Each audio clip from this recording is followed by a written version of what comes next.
The autumn sunlight streaming through the barn doors caught the delicate lace of Maria Santos's wedding dress as she walked down the aisle, her hand resting gently on the slight swell of her belly.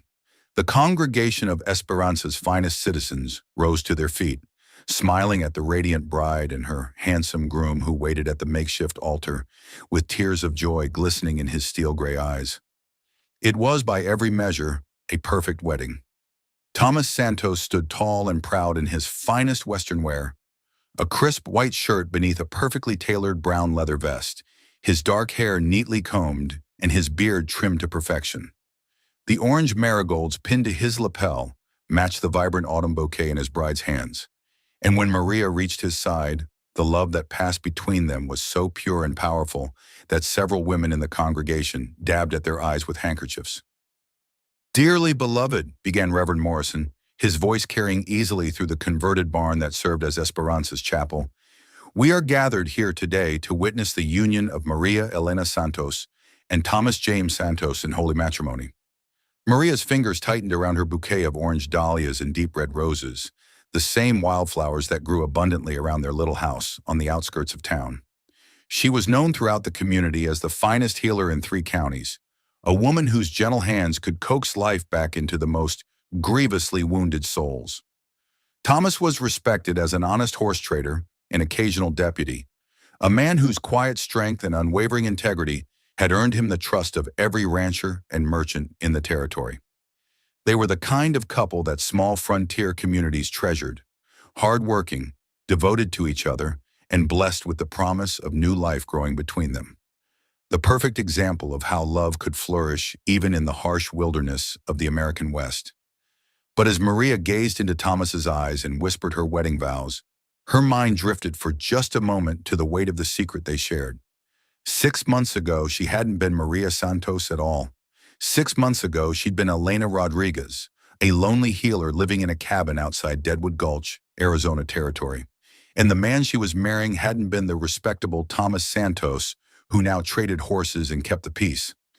6 months ago, he'd been Cord Iron Wolf Maverick, the most wanted outlaw in 3 territories, with a $5,000 bounty on his head and more blood on his hands than most men accumulated in 3 lifetimes of violence. 6 months ago, Maria Santos hadn't existed. Elena Rodriguez had been carefully extracting an Apache arrow from the back of a dying gunfighter, while bounty hunters circled her home like wolves scenting prey. She'd been making the choice that would transform them both from strangers bound by desperation into partners bound by a love deeper than either had dared to dream possible. But that was 6 months ago. Today, surrounded by their new community and bathed in golden sunlight, Maria and Thomas Santos were simply 2 people promising to love each other until death parted them, never knowing how close death had already come to claiming them both. The Reverend's voice brought Maria back to the present moment, to the warm hand holding hers, and the future they were building together. "You may kiss your bride." And as Thomas's lips met hers in their first kiss as husband and wife, Maria thought that sometimes the most perfect endings required the most imperfect beginnings. 6 months earlier, Elena Rodriguez had always been an early riser, but the sound that jolted her awake at dawn wasn't the usual desert wind or coyote call. It was the heavy thud of something, or someone, hitting her cabin door hard enough to rattle the hinges. She slipped from her bed, reaching instinctively for the shotgun her father had taught her to use before fever took him 3 years prior. Living alone as the only trained healer within 50 miles of Deadwood Gulch meant being prepared for anything: Apache raids, rattlesnake bites, gunshot wounds, or any of the 100 ways the Arizona territory could try to kill a person. But nothing had prepared her for the sight that greeted her when she cautiously opened the door. A man lay crumpled against the wooden frame, his face pressed into the dust, a steady pool of blood spreading beneath him. An Apache arrow protruded from his back between the shoulder blades, its eagle feathers stark against his torn shirt. His breathing was shallow and labored, each exhale stirring the dirt beneath his face in small puffs. Elena's medical training overrode her fear immediately. She dropped to her knees beside him, her fingers finding the pulse at his neck, weak but steady. His skin burned with fever but felt clammy from blood loss, a dangerous combination that told her he didn't have much time. "Can you hear me?" she asked, gently turning his head so his face wasn't buried in the dirt. "I'm going to help you." The man's eyes fluttered open, steel gray eyes that seemed to look right through her, even in his semi-conscious state. There was something dangerous in those eyes, something that made her suddenly aware of how isolated her cabin was, how vulnerable she was. But there was also pain, and Elena Rodriguez had never turned away from pain, no matter how dangerous its source. "I need to get you inside," she said, though she wasn't sure he could understand her. "This is going to hurt." Getting a full-grown man who was dead weight into her cabin should have been impossible for someone of Elena's size, but desperation gave her strength she didn't know she possessed. She managed to drag him across the threshold and onto the thick rug in front of her fireplace, leaving a trail of blood she'd worry about cleaning later. The arrow was buried deep, missing his heart and lungs by what looked like mere inches. The shaft had penetrated so far that only about 6 inches protruded from his back, and Elena could see that the arrowhead had gone completely through. The tip was barely visible, pressing against the skin of his chest. She'd removed arrows before, but never one buried this deep in such a dangerous location. One wrong move could sever an artery or puncture a lung. Her hands trembled slightly as she gathered her instruments: a sharp knife, metal forceps, clean cloth for bandages, and a bottle of whiskey that would serve as both anesthetic and disinfectant. The man drifted in and out of consciousness as she worked, sometimes gritting his teeth against the pain, sometimes falling completely limp. Elena found herself talking to him as she cut away his blood-soaked shirt, partly to keep him conscious and partly to calm her own nerves. "You're lucky the arrow didn't hit anything vital," she murmured, carefully cleaning the blood away from the wound site. "Though I suppose luck is relative when you're lying on a stranger's floor with Apache steel in your back." As she exposed his torso, Elena's breath caught. This was a man who had lived a hard life. Old scars crisscrossed his chest and shoulders, some from knives, others that looked like bullet wounds. But it was the tattoo on his left shoulder that made her pause. A wolf's head, intricately detailed and surrounded by barbed wire. She'd seen that marking before, whispered about in saloons and general stores. It was the kind of tattoo that spoke of affiliations she'd rather not think about. "Focus," she told herself. "Whatever he's done, right now he needs a doctor, not a judge." The extraction took nearly an hour.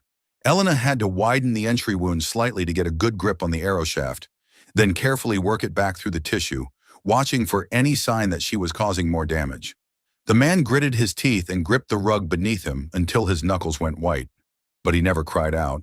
When the arrow finally came free with a wet, sucking sound, Elena felt relief flood through her.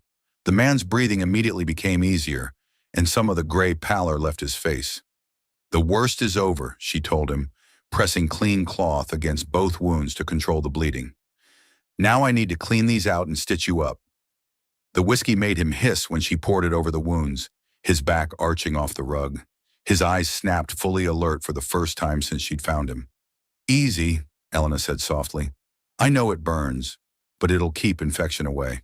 Those steel gray eyes fixed on her face, studying her with an intensity that made her suddenly aware again of how vulnerable she was. She was alone with a wounded stranger whose scars suggested he was intimately familiar with violence. If he wanted to hurt her, there would be no one to hear her scream. But something in his gaze wasn't threatening. Pain, yes. Wariness, certainly. But also something that looked almost like gratitude. "Thank you," he managed to whisper, his voice rough as sandpaper. Elena's hands stilled for a moment. Such simple words, but the way he said them, with genuine emotion beneath the pain, made her chest tighten unexpectedly. "Don't thank me yet," she replied, threading her needle. "I still have to sew you back together." The stitching was delicate work. Elena had to close both the entry and exit wounds, making sure the sutures would hold but wouldn't restrict his movement once he began to heal. Her patient remained remarkably still throughout the process, though she could see the muscles in his jaw working as he fought against the pain. By the time she finished, the sun was high overhead and Elena was exhausted. She'd used nearly all of her clean bandages to wrap his torso, and the stranger was finally sleeping deeply. Real sleep, not the unconsciousness of blood loss and shock. Elena sat back on her heels and really looked at him for the first time. Cleaned of blood and dirt, she could see that he was a handsome man, probably in his early 30s, with dark hair that curled slightly where it touched his collar. His face was lean and angular, marked by deep lines that came from years of squinting into sun and wind. Even unconscious, there was something dangerous about him, something that spoke of a life lived outside the boundaries of civilized society.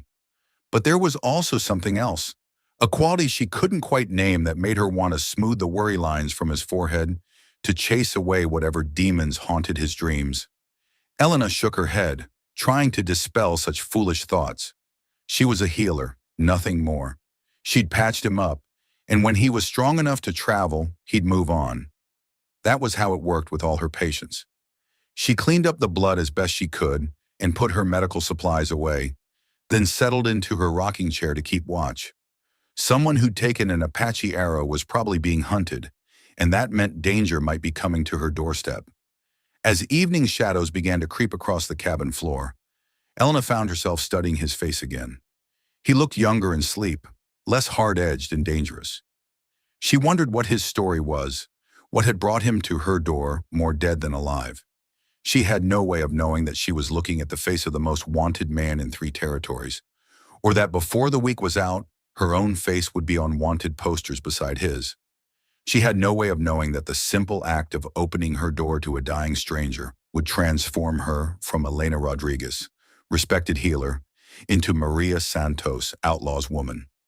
All she knew was that she'd saved a life today, and that somehow in the space between extracting that arrow and watching him sleep peacefully by her fire, everything about her orderly, predictable world had begun to change. Outside her cabin, storm clouds gathered on the horizon, and somewhere in the distance, 3 men with badges and guns were following a trail of blood that led straight to her door.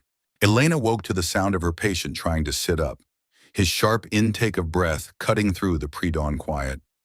She dozed fitfully in her chair throughout the night, the shotgun still across her lap, starting awake every time he shifted or groaned. "Don't," she said quickly, setting the gun aside and moving to kneel beside him. "You'll tear your stitches." He'd managed to prop himself up on one elbow, his face pale with effort and beaded with sweat. Those steel-gray eyes were fully alert now, scanning the cabin with the careful assessment of someone accustomed to waking up in unfamiliar places. "Where am I?" His voice was stronger than it had been yesterday, though still rough. "My cabin, about 5 miles south of Deadwood Gulch," Elena replied, gently but firmly pushing him back down. "You collapsed at my door yesterday morning with an Apache arrow in your back. You've lost a lot of blood." He studied her face for a long moment, as if trying to determine whether she was telling the truth. "You're a doctor?" "Close enough. My father was a physician back in San Antonio. He taught me everything he knew before the fever took him." Elena moved to prepare some broth. "What's your name?" The question hung in the air longer than it should have. Elena glanced back to see him staring at the ceiling, his jaw working as if he was chewing on his answer. "Cord," he said finally. "Cord Maverick." Elena nodded, ladling warm broth into a cup. "Well, Mr. Maverick, you're lucky to be alive. That arrow missed your heart by about 2 inches. How did you end up with Apache steel in your back?" "Wrong place, wrong time," he replied, accepting the cup with hands that shook slightly. "Seems to be a habit of mine." There was something in his tone that told Elena there was much more to the story. "Can you tell me how long ago it happened?" Cord sipped the broth slowly. "Day before yesterday, I think. Maybe longer. Time gets fuzzy when you're trying not to bleed to death. If he'd been wounded 2 days ago and made it this far, he was tougher than most men. But it also meant he'd been riding with an arrow in his back for nearly 48 hours. "Where's your horse?" she asked. "Dead. Ran her into the ground trying to get somewhere safe." He met her eyes and she saw genuine regret there. She was a good horse. Deserved better. The way he said it, with grief for the animal he'd lost, made Elena's chest tighten. Whatever else this man might be, he wasn't entirely heartless. As she cooked eggs and bacon, Elena found herself stealing glances at her patient. His clothes, though torn and blood-stained, had been well made. His boots were expensive leather, and his gun belt bore the kind of tool work that spoke of serious money. But it was his hands that really caught her attention.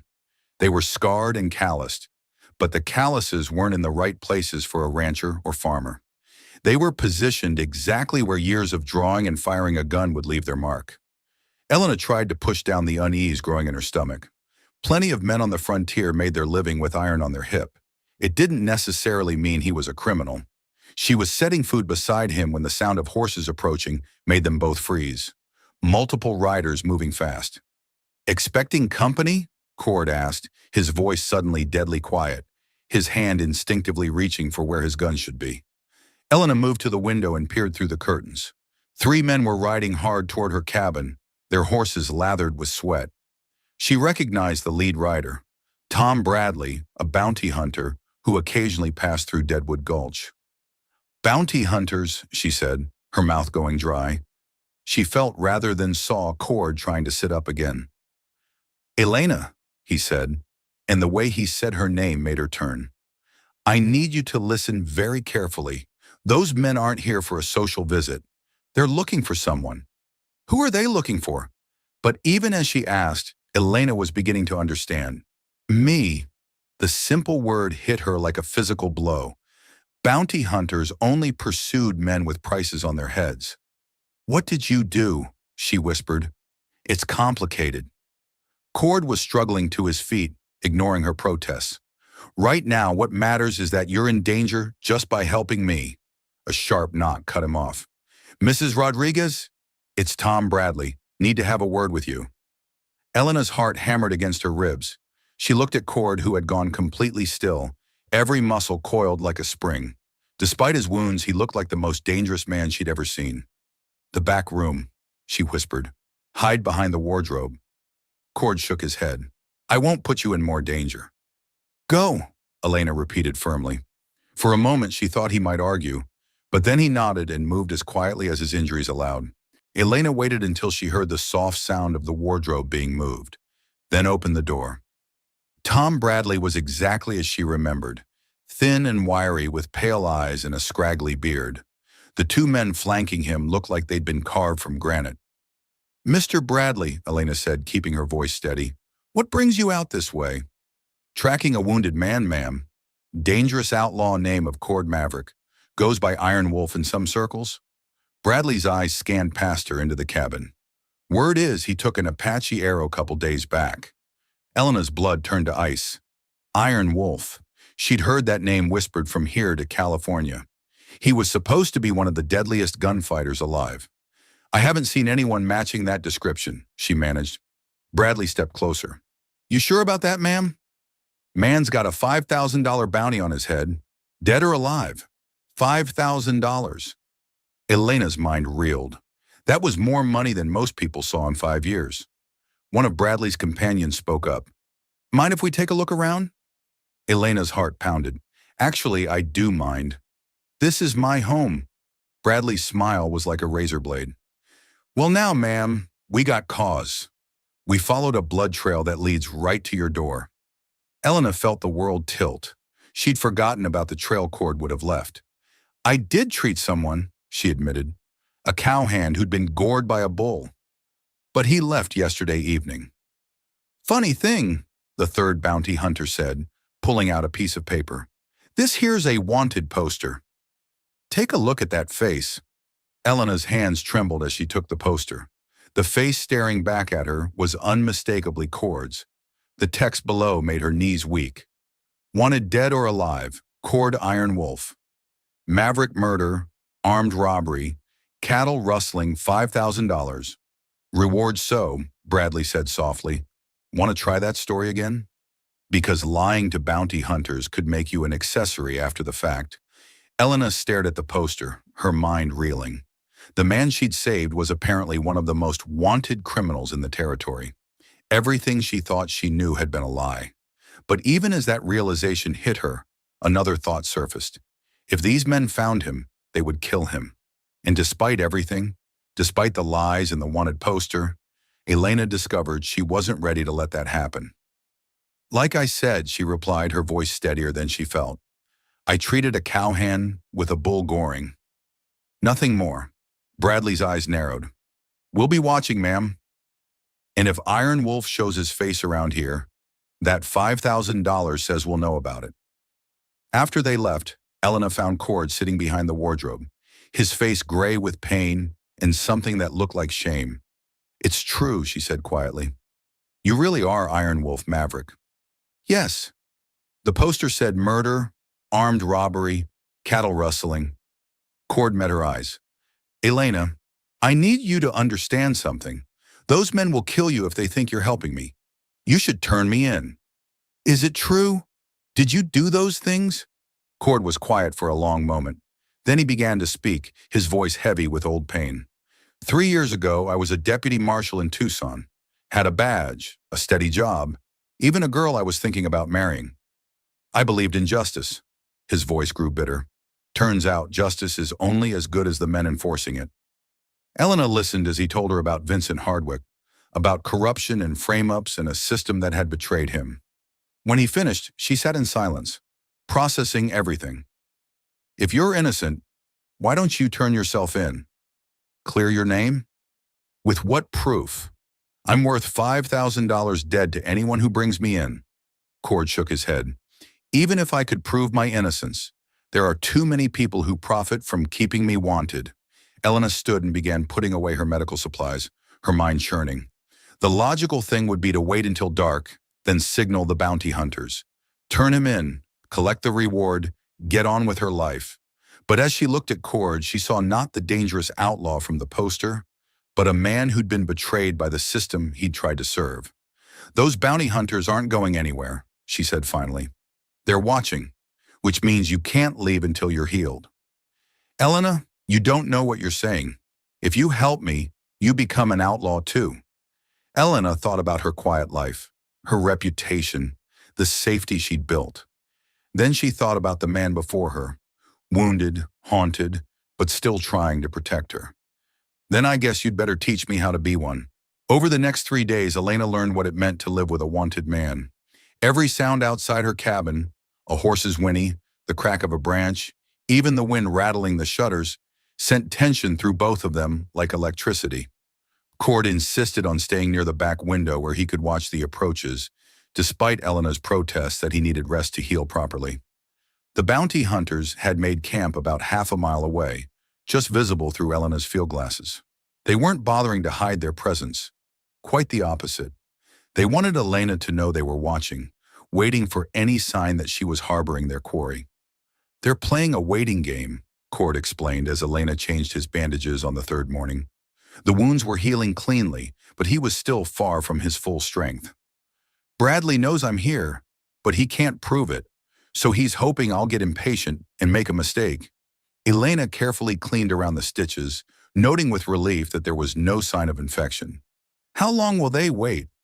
As long as it takes. $5,000 buys a lot of patience. Elena had been thinking about that number. $5,000.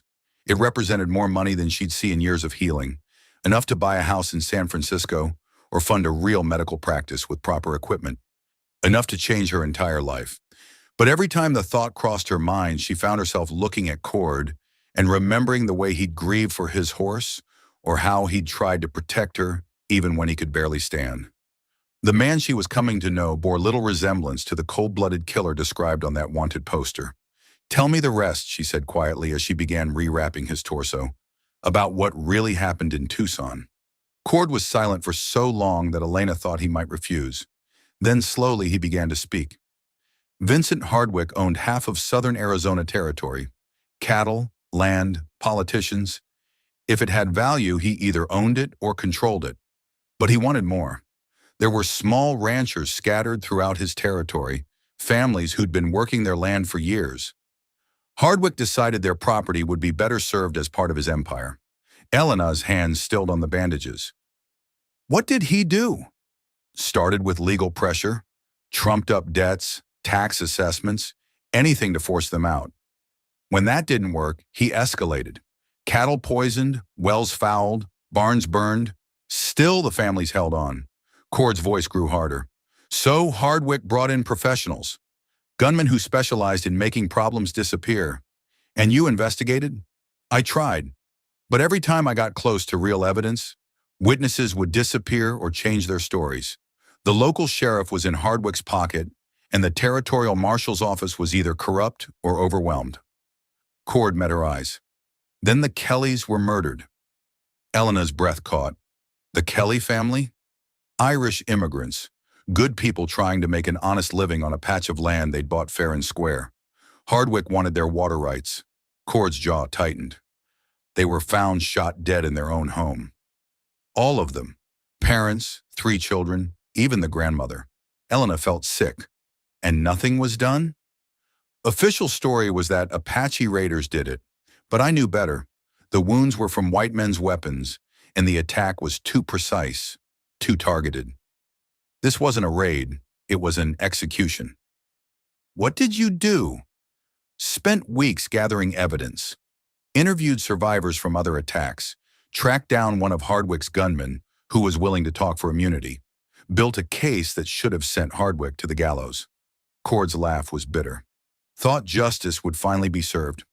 Elena resumed bandaging, her hands gentle despite the anger building in her chest. But it wasn't. The night before Hardwick's arrest, someone broke into the jail and shot him dead.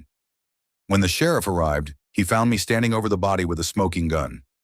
Said I'd been paid by Hardwick's competitors to eliminate him before he could implicate them. But that wasn't true. No, I'd been set up. Someone who knew about my investigation. Someone with access to the jail. Cord touched his wolf tattoo absently. The sheriff claimed I'd gone rogue, that I couldn't be trusted. Before I knew it, I was the one in chains. Elena finished the bandaging and sat back. How did you escape? A friend helped me. Someone who knew the truth but couldn't speak publicly. He got me out, gave me this tattoo to mark me as Apache kin. Protection in the desert. Told me to run and never stop running. The wolf tattoo isn't just decoration. My mother was half Apache, though I didn't learn that until she was dying. The wolf was her clan symbol. Cord's expression softened. Running Wolf, they called her. She left the reservation to marry my father, but her people never forgot her. Elena absorbed this information, understanding now why Cord had survived so long in hostile territory. And since then, 3 years of being hunted. Every crime that couldn't be solved got blamed on Iron Wolf Maverick. Bank robberies, cattle rustling, murders. If there was no other suspect, it must have been me. Cord met her eyes. I won't lie to you, Elena. I've stolen food when I was starving. I've taken horses when I needed to escape. And I've killed men, but only when they were trying to kill me first. Elena stood and moved to the window, watching the distant camp of bounty hunters. The friend who helped you escape, what happened to him? Shot in the back 6 months later. Persons unknown. Cord's voice was flat.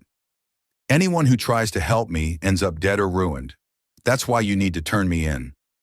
Elena turned back to face him. No. Elena, you don't understand. I understand perfectly. Elena crossed the room and knelt beside his chair. I understand that you were framed for trying to do the right thing. I understand that the system failed you and that you've been running ever since from a crime you didn't commit. She took his hands in hers. And I understand that if I turn you in, you'll die for someone else's sins. Cord stared at her, something vulnerable flickering in his steel-gray eyes. Why? Why risk everything for a man you barely know? Elena considered the question. Why was she willing to throw away her safe, respectable life for this wounded stranger? The logical answer was that she couldn't live with herself if she sent an innocent man to his death. But as she looked into Cord's eyes, Elena realized it was more than that. Because you're not just any man, she said softly. You're a man who grieved for a horse that died trying to save your life. You're someone who tried to protect me even when you could barely stand. You're a person who spent years fighting for justice, even when it cost you everything. Cord's hands tightened around hers. Elena. And because, she continued, her voice barely above a whisper, I'm falling in love with you. The words hung between them like a bridge across an impossible chasm. Elena hadn't planned to say them, hadn't even fully admitted them to herself until this moment. But sitting here in her cabin with bounty hunters watching outside and a wanted man's hands in hers, pretense seemed pointless. Cord's expression shifted through surprise, gratitude, and something deeper that made Elena's breath catch. Slowly, carefully, as if afraid she might disappear, he reached up to cup her cheek. "Elena Rodriguez," he said, his voice rough with emotion, "you are the bravest, most stubborn, most incredible woman I've ever met, and I've been falling in love with you since the moment you chose to save my life instead of claiming that bounty." When he kissed her, it was gentle at first, tentative, as if testing whether this moment was real. But when Elena's arms came up around his neck, when she pressed closer, despite his healing wounds, the kiss deepened into something that spoke of desperate loneliness, finally finding solace. When they broke apart, both breathing hard, Elena rested her forehead against his. "So what do we do now?" she whispered. Cord's arms tightened around her. "Now we figure out how to stay alive long enough to build a life together." Outside, storm clouds were gathering on the horizon. But inside Elena's cabin, two people who had found something precious in the midst of chaos began planning not just for escape, but for a future neither had dared to dream possible. "There's something else you should know," Cord said quietly. "My Apache uncle, Running Bear, leads a band in the sacred mountains north of here. If we can reach him, he'll give us sanctuary while we plan our next move." Elena nodded, her mind already working through the logistics. "How far?" "2 days hard ride. But first we need horses, and we need to get past Bradley's men without them knowing we've gone." Elena smiled, and there was something fierce in her expression that made Cord's heart race. "Then it's a good thing you're in love with a woman who knows every trail and waterhole within 50 miles of here." As the first rumbles of thunder echoed across the desert, Elena Rodriguez began planning her transformation from respectable healer to outlaw's woman. And for the first time in 3 years, Cord Maverick began to believe that maybe, just maybe, he'd found something worth more than all the freedom in the world. The escape plan came together over the next 2 days like pieces of an intricate puzzle. Elena had never planned to become an outlaw, but as she watched Cord's strength slowly return and saw the bounty hunters maintaining their patient vigil, she found herself surprisingly calm about the decision she'd made. "We need to make them think you're dead," Elena explained as they huddled over rough maps she'd drawn of the local terrain. "If Bradley believes Iron Wolf is finished, he'll move on to other prey." Cord studied her sketches with professional interest. What kind of evidence would convince him? Elena had been thinking about this problem since their conversation about love and justice. Blood, lots of it, and something personal that proves it came from you. "The wolf tattoo," Cord said, understanding immediately. "If Bradley found pieces of that—" "Exactly. We stage your death by the creek behind my cabin. Make it look like you bled out from your wounds and wild animals scattered the remains." Elena's mind was working through the possibilities. "I've got sheep's blood from my medical supplies. We can soak cloth with your tattoo design, cut into leather, add some torn clothing, drag marks leading into the desert." Cord stared at her with a mixture of admiration and concern. "You're thinking like an outlaw already. But it means leaving everything behind. Your practice, your reputation, your entire life." Elena looked around the cabin that had been her sanctuary for 3 years. She'd built a good life here, a respectable life. But when she looked at Cord, she realized that uncertain future with him felt more alive than all the security she was abandoning. "My life here has been about healing people and watching them leave," she said quietly.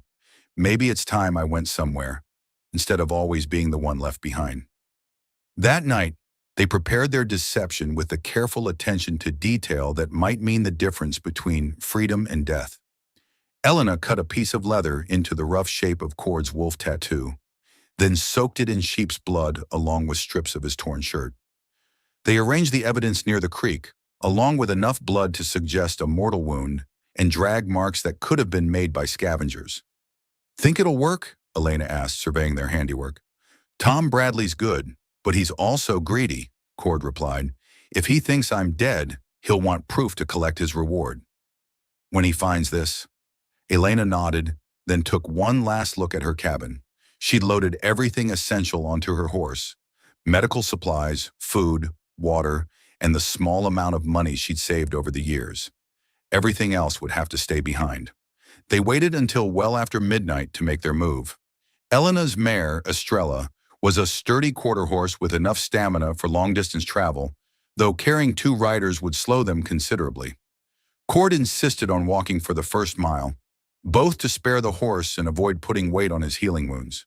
The night was clear and cold, with enough moonlight to navigate by but not so much that they'd be easily spotted. They moved carefully, taking advantage of every bit of cover the landscape offered. Elena found herself impressed by how quietly Cord could move despite his injuries. This was clearly a man who'd had plenty of practice avoiding detection. They were about 3 miles from the cabin when they heard the sound that made Elena's blood run cold. The distinctive war cry of Apache warriors, echoing across the desert from the direction they'd just come. "What's happening?" Elena whispered, her hand instinctively going to the rifle strapped to her saddle. Cord held up a hand for silence, listening intently. The war cries came again, closer this time, followed by the sound of gunfire and shouting voices. "The bounty hunters' camp," Cord said grimly. "Sounds like they just encountered some uninvited guests." Elena felt a chill that had nothing to do with the desert night. Will they be killed? Depends on how smart they are and how quickly they can get out of Apache territory. Cord's expression was hard to read in the moonlight. My mother's people don't take kindly to armed men camping without permission. They listen to the distant sounds of conflict, more gunshots, the thunder of galloping horses, gradually fading as the disturbance moved away from them. Elena found herself hoping the bounty hunters would escape alive, despite everything they represented. "Does this help or hurt our plan?" she asked. "Helps, actually. If Bradley's men are busy dealing with Apache warriors, they won't investigate our deception until tomorrow at the earliest. Gives us more of a head start." They continued their careful progress through the night, covering ground steadily if not quickly. Elena found herself studying Cord's profile in the moonlight, marveling at how completely her life had changed. 2 weeks ago, she'd been a respectable frontier healer with a quiet, predictable existence. Now she was fleeing through the desert with the most wanted man in 3 territories, her heart racing with equal parts fear and exhilaration. As dawn began to paint the eastern sky with pale gold, they reached their first destination, a hidden canyon that Elena had discovered years earlier while gathering medicinal plants. It provided natural shelter from the wind and observation, with a spring that offered fresh water. "We'll rest here through the day," Cord said, helping Elena down from Estrella. "Travel at night until we reach the sacred mountains." Elena began setting up their temporary camp, her movements efficient despite her exhaustion. "How will we find your uncle's band?" "They'll find us. Apache scouts know everything that moves in their territory." Cord touched his wolf tattoo. "This will identify me as kin, but you're another matter. White women aren't usually welcome in sacred places." "What do we do about that?" Cord was quiet for a moment, then said, "We tell them the truth. That you saved my life, that you chose love over safety, that you're my woman now." The casual way he said, "my woman," sent heat through Elena's chest.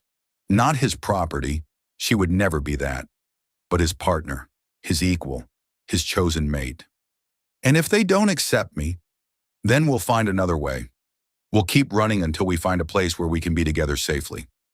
Cord moved closer to her, his hands framing her face. "I won't let anything happen to you, Elena. I promise." When he kissed her this time, it was different from their first tentative embrace. This was the kiss of 2 people who had committed to each other completely, who were partners in every sense of the word. Elena felt herself melting into him, her arms coming up to circle his neck as desire and love tangled together in her chest. They made love that morning in their hidden canyon, with the desert sunrise painting the rock walls gold and red around them. It was Elena's first time since her husband's death 5 years earlier, and Cord's first time in longer than he could remember when the act had anything to do with love instead of mere survival. Afterward, they lay tangled together on their blankets, Elena's head on Cord's chest, listening to his heartbeat steady and strong beneath her ear. "No regrets?" he asked softly, his fingers threading through her dark hair. Elena lifted her head to look at him. Ask me when we're old and gray and telling our grandchildren about the time we became outlaws for love. Cord's laugh rumbled through his chest. Grandchildren, is it? Getting a bit ahead of ourselves, aren't we? A woman can plan ahead, Elena replied, settling back against him, especially when she's found a man worth planning for. They slept through the heat of the day, taking turns keeping watch for any sign of pursuit. When evening came, they mounted up again and continued their journey north toward the sacred mountains that rose like ancient guardians against the star-filled sky. It was on their second night of travel that they encountered the Apache patrol. Elena woke from a light doze in the saddle to find Cord completely motionless beside her, his hand raised in a gesture for silence. Around them, the desert seemed empty and peaceful, but Elena could feel the weight of watching eyes. We are observed, Cord said quietly in accented English, then switched to halting Apache that Elena couldn't understand. A voice answered from the darkness, followed by the sound of horses moving. 3 Apache warriors materialized from the shadows, like ghosts becoming solid. Their rifles held ready but not aimed directly at the newcomers. The conversation that followed was entirely in Apache, with Cord's careful pronunciation answering rapid, questioning speech from the lead warrior. Elena sat perfectly still, acutely aware that her life hung in the balance of words she couldn't comprehend. Finally, the lead warrior switched to English. You are nephew to Running Bear. I am. And this is Elena, the woman who saved my life. We seek sanctuary with my uncle's people. The warrior's gaze shifted to Elena, studying her with dark eyes that missed nothing. The white woman rides with Iron Wolf Maverick. She rides with Cord Holloway, son of Running Wolf, Cord corrected firmly. The man called Iron Wolf is dead. Something passed between the two men, an understanding that went deeper than words. The warrior nodded slowly. We will take you to Running Bear. He will decide if the white woman may enter sacred ground. They were escorted through terrain that grew increasingly rugged as they climbed toward the mountains. Elena found herself in awe of the stark beauty around them, towering red rock formations that seemed to glow with their own inner light, hidden valleys carpeted with grass and wildflowers, the sense of ancient presence that hung over everything like a blessing. Just as the sun was rising on their third day of travel, they reached the Apache camp nestled in a canyon protected by towering walls and fed by a natural spring. Elena could see immediately that this was a place of power, marked by petroglyphs that spoke of generations of people who had found sanctuary here. We're here, Cord said softly, his voice filled with something Elena had never heard before, the sound of a man coming home. As they rode into the camp, Elena felt the weight of dozens of eyes upon her, some curious, some suspicious, but all assessing the white woman who had chosen to cast her lot with one of their own. At the center of the camp, a man rose from beside a fire where he'd been working on what looked like ceremonial preparations. Elena knew immediately that this was Running Bear, Cord's uncle and the leader of this band. He had the same steel-gray eyes as his nephew, the same proud bearing, but there was an ancient wisdom in his face that spoke of a life lived in harmony with powers Elena could barely imagine. My sister's son, Running Bear said in careful English, you returned to us with a white woman and blood on your trail. Uncle, Cord replied, dismounting and offering Elena his hand. This is Elena Rodriguez. She saved my life and chose love over safety. I asked sanctuary for us both. Running Bear's gaze shifted to Elena, and she felt as if he were looking straight into her soul. You would become Apache to be with this man? Elena slid down from Estrella, her legs unsteady after days of hard riding, but her voice was firm when she answered. I would become whatever I need to be to stay with the man I love. The old chief studied them both for a long moment that stretched like eternity. Then slowly, his stern expression softened into something that might have been approval. Love, he said thoughtfully, is the most powerful medicine. It makes warriors of women and fools of men. But it is also sacred, he gestured toward the deeper part of the canyon. You are welcome here, Elena Rodriguez. Rest, heal, and let us speak of how to keep you both alive long enough to enjoy this love you have found. As they were led to a shelter set apart from the others, Elena realized that for the first time since Cord had collapsed at her door, she felt truly safe. Here, in this sacred place, Surrounded by people who understood the value of sanctuary, they could finally plan not just for survival, but for a future worth living. Elena woke to the sound of women's voices speaking softly in Apache, their words like music flowing over the gentle splash of water from the nearby spring. For a moment she was disoriented. The hide shelter was nothing like her cabin, and the scents around her were unfamiliar. Sage smoke, horse leather, and something that might have been juniper berries. Then she remembered. She was no longer Elena Rodriguez, the solitary healer of Deadwood Gulch. She was Elena Rodriguez, the white woman who had chosen love over safety and followed the most wanted man in 3 territories into Apache sanctuary. Cord was already gone from their sleeping robes, probably meeting with his uncle about their next move. Elena dressed quickly in her travel-stained clothes and stepped outside into a world unlike anything she'd ever experienced. The Apache camp was alive with morning activity, but it moved to rhythms entirely different from the frontier towns she knew. Children played games that seemed to involve incredible skill with small bows and arrows. Women worked at tasks Elena didn't recognize, weaving baskets with intricate patterns, preparing foods she'd never seen, tending to matters she couldn't begin to understand. And all of them watched her. Not with hostility exactly, but with the careful assessment of people deciding whether a stranger could be trusted. Elena understood. She was an outsider in their sacred space, a white woman whose presence might bring danger to people who had already sacrificed too much to the encroachment of her kind. "You are awake." The voice belonged to an elderly Apache woman who approached with the confident stride of someone accustomed to authority. She was perhaps 60, with silver-streaked hair, braided with small ornaments that caught the morning light. Her English was careful but clear. "I am Bright Star, sister to Running Bear, aunt to the one you call Cord." Elena felt a flutter of nervousness. This woman was clearly important in the camp hierarchy, and her opinion of Elena would matter greatly to their future here. "I'm honored to meet you," Elena replied, unsure of the proper protocols. Bright Star studied her with dark eyes that missed nothing. "The nephew of my heart tells us you saved his life, that you chose him over gold, over safety, over the approval of your own people." "Yes."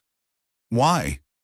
The question was blunt, direct, demanding truth rather than pretty words. Elena met Bright Star's gaze steadily. "Because he's a good man who was wrongly accused. Because turning him in would have been murder disguised as justice. And because," Elena paused, then continued with quiet conviction, "because I love him." Bright Star nodded slowly. "Love. This is what Running Bear tells me as well. But love is easy to speak of and hard to live with. Love between peoples who have been enemies is hardest of all." Elena felt the weight of history in those words. Generations of conflict between white settlers and native peoples, betrayals and broken treaties and blood spilled on both sides. How could she, one white woman, hope to bridge such a chasm? "I don't expect to be accepted easily," Elena said carefully. "I know my people have brought pain to yours. But I'm not asking to become Apache. I'm only asking for the chance to prove that some white people can be trusted, that some of us are capable of keeping our word." Something shifted in Bright Star's expression. Not warmth exactly, but a lessening of the rigid assessment. "Come, you will help with the morning meal, and we will see what kind of woman has captured the heart of Running Wolf's grandson." The next several hours were education and cultural immersion. Elena found herself working alongside Apache women who showed her how to prepare foods she'd never imagined. Ground acorn meal mixed with berries, meat dried in ways that preserved it for months, teas brewed from plants that grew only in these sacred mountains. Her medical knowledge proved unexpectedly valuable. When one of the children scraped his knee in a fall, Elena's quick, competent treatment impressed the watching mothers. When an elderly man complained of joint pain, her knowledge of willow bark and other natural remedies earned nods of approval. "You have healing hands," observed a woman called Dancing Water, as Elena bandaged the child's knee. "This is good medicine." "My father taught me," Elena replied. "He said healing was a sacred calling, that it made no difference who needed help, white or Indian, rich or poor, good or bad. Pain was pain, and it was a healer's duty to relieve it." "Your father was wise," Dancing Water said, Perhaps he would have made a good Apache. It was, Elena realized, the highest compliment she could have received. As the day progressed, Elena began to understand the complex social structure of the band. Running Bear was clearly the leader, but decisions seemed to be made through consensus rather than decree. The women had their own counsel and considerable influence over matters affecting the entire group. Children were treasured and protected, but also expected to contribute according to their abilities. It was a way of life that emphasized community over individual gain, harmony over conflict, respect for the natural world over domination of it. Elena found herself thinking that if all white settlements operated on these principles, the frontier might be a very different place. When evening came, she was invited to join the circle around the central fire, where Running Bear was speaking with Cord and several other men.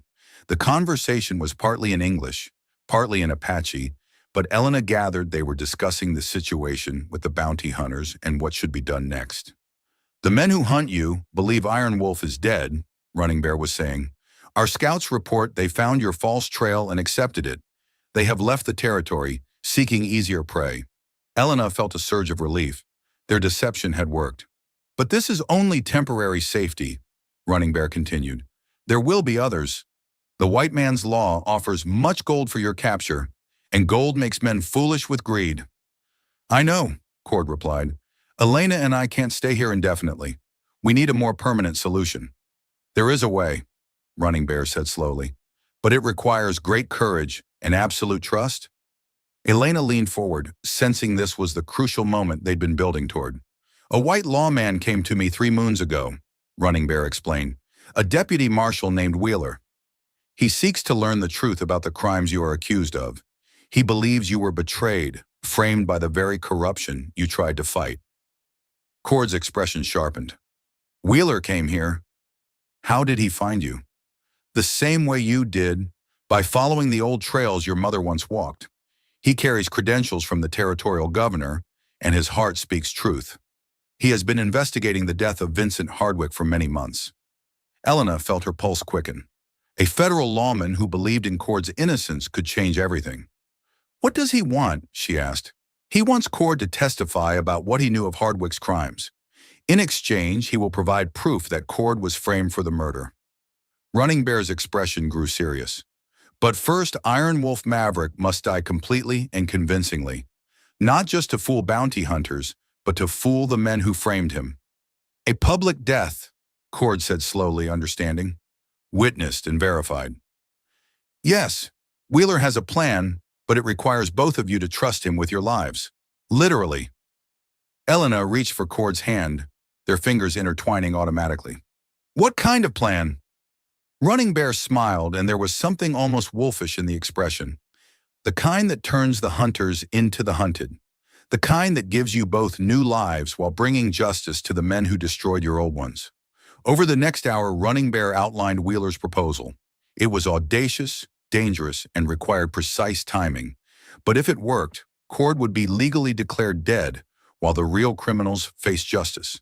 Elena and Cord could start new lives with new identities, free to love each other without constantly looking over their shoulders. "There's risk," Running Bear warned. "If any part fails, you both die for real. Wheeler cannot protect you if the deception is discovered." Elena looked at Cord, seeing her own thoughts reflected in his eyes. They'd already risked everything for love. This was simply the next step. "When?" Cord asked. "Next week. Wheeler will arrange for Iron Wolf to be captured in a very public way. There will be a gunfight. Iron Wolf will die, witnessed by multiple people, but Cord Maverick and Elena Rodriguez will live to become new people." "What new people?" Elena asked. Running Bear's smile widened. "That you will decide together. Wheeler has connections who can provide papers, histories, anything you need to start fresh." That night, Elena and Cord lay together in their shelter, talking quietly about the future Wheeler's plan might give them. "Are you frightened?" Cord asked, his arms tightening around her. "Terrified," Elena admitted, "but also hopeful. For the first time since this all began, I can actually imagine us having a normal life. Maybe even what?" Elena's hand moved to rest flat against her stomach, where she'd begun to suspect a new life might be taking root. She hadn't told Cord yet. It was too early to be certain, and they had too many immediate dangers to worry about. But the possibility filled her with a fierce joy that surprised her with its intensity. Maybe even a family, she said softly. Cord was quiet for a long moment. Then he rolled over to face her, his eyes intense in the flickering firelight from outside their shelter. Elena Rodriguez, he said, his voice thick with emotion. When this is over, when we're free to be whoever we choose to be, will you marry me? Not for survival or necessity, but because you want to build a life with me? Elena's heart swelled until she thought it might burst from her chest. Yes, she whispered. Yes, I'll marry you. Whoever we become, wherever we go, yes. As they kissed in the darkness of their borrowed shelter, surrounded by the protection of people who had accepted their love, Elena allowed herself to believe that maybe, just maybe, fairy tale endings were possible even for outlaws. Outside, the sacred mountains stood guard over sleeping lovers, and in the distance, a deputy marshal named Wheeler was putting the finishing touches on a plan that would either set them free forever or destroy them both. But tonight, in this moment, Elena and Cord were simply two people in love, planning a future that seemed as bright and infinite as the star-filled sky above their sanctuary. The morning of Iron Wolf Maverick's planned death dawned clear and cold over the Arizona territory. Deputy Marshal William Wheeler stood on the ridge overlooking Deadwood Gulch, his weathered hands adjusting the field glasses as he studied the town below. Everything had to be perfect. One mistake, one witness who saw too much or too little, and both Elena and Cord would die for real. Wheeler was a careful man, methodical in the way that came from 20 years of federal law enforcement. He'd built his reputation on attention to detail and an unwavering commitment to justice, qualities that had made him perfect for this particular assignment. The territorial governor had personally selected him to investigate the Hardwick case, sensing that corruption ran too deep for local authorities to handle. What Wheeler had discovered in his months of investigation would have shaken most men's faith in the system. Vincent Hardwick's network of bribes, threats, and outright murder had infected every level of law enforcement, from local sheriffs to federal marshals. The frame-up of Deputy Marshal Cord Maverick had been just one small piece of a much larger puzzle of corruption and greed. But today, if everything went according to plan, justice would finally be served. Wheeler lowered his field glasses and checked his pocket watch. Noon exactly. Time to begin the performance that would either set two innocent people free or get them all killed. In the Apache camp, Elena finished braiding her hair with hands that trembled only slightly. She'd insisted on dressing as herself one last time, Elena Rodriguez, frontier healer, before becoming whoever she and Cord would choose to be in their new life. The simple blue dress and worn leather boots represented everything she was leaving behind. Cord stood near the entrance of their shelter, checking and rechecking his weapons. For the plan to work, he had to be convincing as the desperate outlaw making his final stand. Every detail mattered: the way he held his guns, the defiance in his voice, the precise choreography of the fight that would end with Iron Wolf's death. "You remember everything?" he asked Elena, though they'd rehearsed this dozens of times. "Wheeler's posse arrives from the east at exactly noon. You'll be hiding in the old mine shaft. I'll be your hostage, scared and pleading." Elena's voice was steady despite the fear churning in her stomach. "When the shooting starts, I drop behind the rocks and stay hidden until it's over. And if something goes wrong—" "Nothing will go wrong," Elena interrupted, stepping close to cup his face in her hands. "We've planned this too carefully. Wheeler's men know exactly what to do. By tonight, Iron Wolf Maverick will be dead and buried, and we'll be free to start our new life." Cord leaned into her touch, drawing strength from her unwavering confidence. "I love you, Elena Rodriguez." "I love you too, Cord Maverick. But after today, we'll love each other as different people entirely." They kissed then, soft and lingering, tasting goodbye to their old selves. At exactly 11:30, Elena and Cord mounted their horses and rode out of the Apache camp. Running Bear and Bright Star watched them go with expressions of stoic acceptance. They'd done all they could to protect these two lovers. Now it was up to Wheeler's plan and the spirits that watched over those who fought for justice. The old Esperanza silver mine was perfect for their purposes. Close enough to town that the gunfight would have plenty of witnesses, but isolated enough that Wheeler could control exactly who saw what. Elena and Cord took their positions just as the sound of approaching horses echoed off the canyon walls. Wheeler's posse appeared exactly on schedule. 6 men in federal marshal badges, their rifles ready, their faces grim with purpose. Wheeler himself rode at the front, every inch the dedicated lawman pursuing a dangerous fugitive. Iron Wolf Maverick, Wheeler's voice carried clearly across the desert. This is Deputy Marshal Wheeler. You're surrounded. Release your hostage and surrender. Cord stepped into view, his arm around Elena's throat, his gun pressed to her temple. Even knowing it was an act, Elena felt her heart race at how completely he'd transformed into the desperate outlaw. Stay back, Cord shouted, his voice harsh with manufactured panic. I'll kill her if you come any closer. Let the woman go, Maverick. She's got nothing to do with this. She's my ticket out of here. Cord began backing toward the mine entrance, dragging Elena with him. Try to stop me and she dies. The choreography was perfect. Wheeler's men spread out in a classic flanking pattern, while Cord retreated into the rocky terrain around the mine. Elena played her part flawlessly, whimpering and struggling just enough to look convincing without actually interfering with Cord's movements. Then came the moment they'd practiced most carefully. As Cord reached the mine entrance, Elena broke free and dove behind a boulder exactly as planned. Cord spun, raising his weapons toward Wheeler's men, and the canyon erupted in gunfire. Watching from her hiding place, Elena saw the bullets strike sparks off the rocks around Cord as he returned fire with the desperate accuracy of a man fighting for his life. One of Wheeler's men cried out and clutched his shoulder.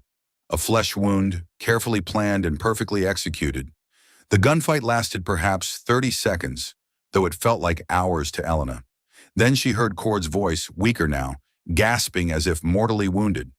You got me, he called out, his words carrying a note of defeat. But I ain't going back to hang.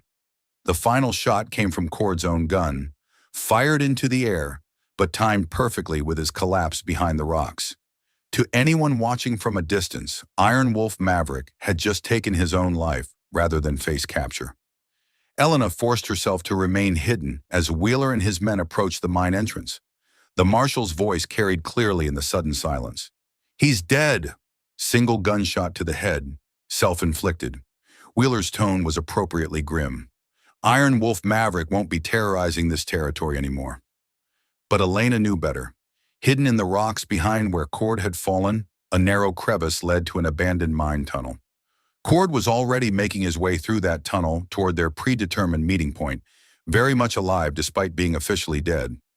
Wheeler's men spent the next hour carefully documenting the scene, taking photographs and collecting evidence that would satisfy territorial authorities. The body they eventually recovered from the mine shaft was real enough, an Apache warrior who had died of fever 3 days earlier, similar enough in build to pass for Iron Wolf in death. By evening, word had spread throughout Deadwood Gulch and beyond. The notorious outlaw Iron Wolf Maverick was finally dead, killed in a dramatic gunfight with federal marshals.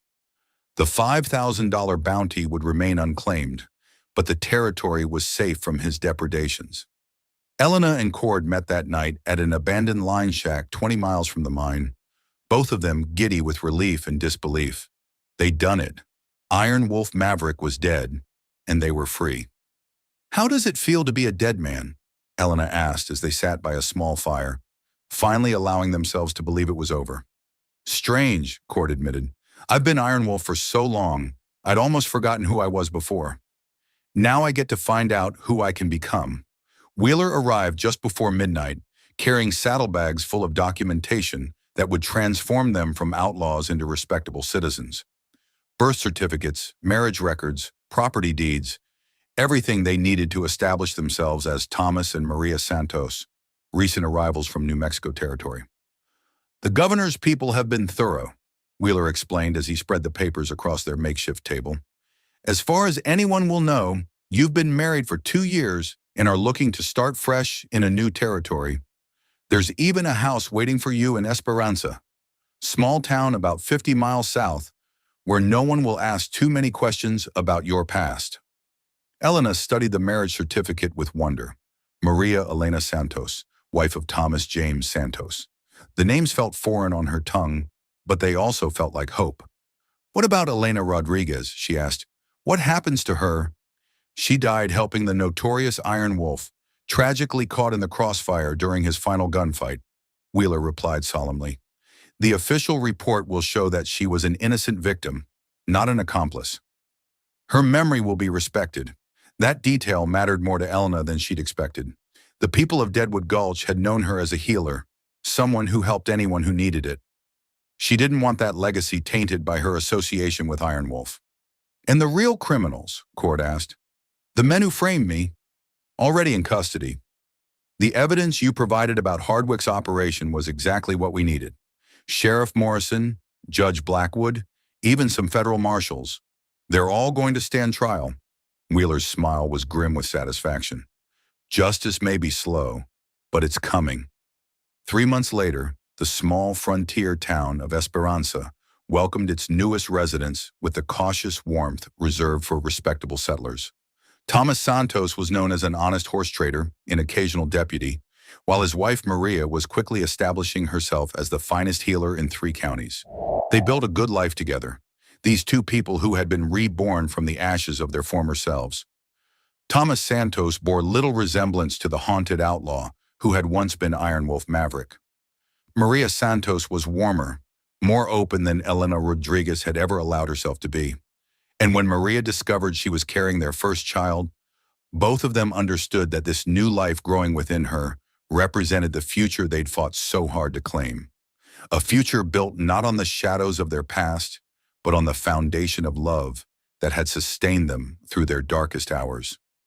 The autumn wedding that would officially unite Thomas and Maria Santos in the eyes of their new community was just a formality. In every way that mattered, they'd been married since the moment Elena Rodriguez had chosen to save a dying stranger's life, setting in motion a chain of events that had transformed them both.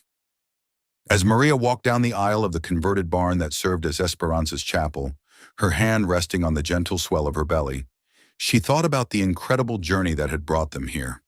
From that dawn when she'd found a wounded outlaw at her door to this perfect morning when she was marrying the man she loved, surrounded by people who accepted them for who they'd chosen to become. The past was buried with Iron Wolf Maverick. The future belonged to Thomas and Maria Santos, and to the children who would carry their love forward into a world where justice had finally prevailed. "Dearly beloved," Reverend Morrison began, and Maria smiled at the wonderful ordinariness of it all. No bounty hunters, no desperate escapes, no bullets flying in the desert darkness. Just a simple frontier wedding, blessing a love that had survived everything the harsh world could throw at it. When Thomas's lips met hers in their first kiss as husband and wife, Maria thought that sometimes the most perfect endings required the most imperfect beginnings. Sometimes love had to be forged in fire before it could truly shine. And sometimes, if you were very lucky and very brave, you could die to your old life and be reborn into something beautiful beyond imagining. And that, friends, is how two lost souls found each other in the harsh wilderness of the American frontier, and how love conquered even the most impossible odds. Elena Rodriguez and Cord Maverick sacrificed everything they'd been to become Thomas and Maria Santos. Proof that sometimes the greatest courage isn't in fighting your enemies, but in trusting someone else with your heart. Their story reminds us that justice may be slow, but it's patient. That love doesn't always follow the rules, but it always finds a way. And that sometimes the most wanted thing in the world isn't gold or glory. It's simply someone who sees you for who you really are and chooses to stand by your side. If you love this story of frontier justice, passionate romance, and second chances, make sure to hit that like button and let us know in the comments what touched you most about Elena and Cord's incredible journey. Was it Elena's courage in choosing love over safety? Cord's determination to clear his name? Or maybe the way the Apache people opened their hearts to protect these two lovers? And don't forget to subscribe and ring that notification bell for more epic tales from the Wild West. We've got stories of mail-order brides finding unexpected love, ranchers standing up to corrupt cattle barons, and settlers building new lives on the vast American frontier. Each tale is filled with the same passion, courage, and hope that made Elena and Thomas's story so unforgettable. Because at the end of the day, That's what the American West was really about. People brave enough to risk everything for the chance at something better. So saddle up, partners, and join us next time for another adventure where love conquers all and justice rides again across the endless prairie. Until then, remember what Elena and Cord taught us. True love is worth any risk, and the strongest people are those who fight not just for themselves, but for each other. The frontier is calling, and your next favorite love story is just one click away.